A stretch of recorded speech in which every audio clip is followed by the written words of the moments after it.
Transformators ir ierīce, ar kuru maina maņstrāvas spriegumu. Sadzīvē to parasti izmanto sprieguma samazināšanai. Piemēram, tas ir atrodams telefona lādētājā, lai pazeminātu spriegumu no 220 uz 5 voltiem.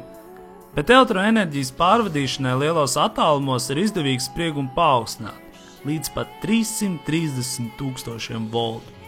Transformators var darboties tikai ar maņstrāvu, jo tikai tad starp divām atsevišķām elektriskām ķēdēm rodas mainīgs magnētiskais lauks, kurš ir galvenā atslēga, lai pārnestu elektrisko enerģiju no vienas ķēdes uz otru un izmainītu spriegumu.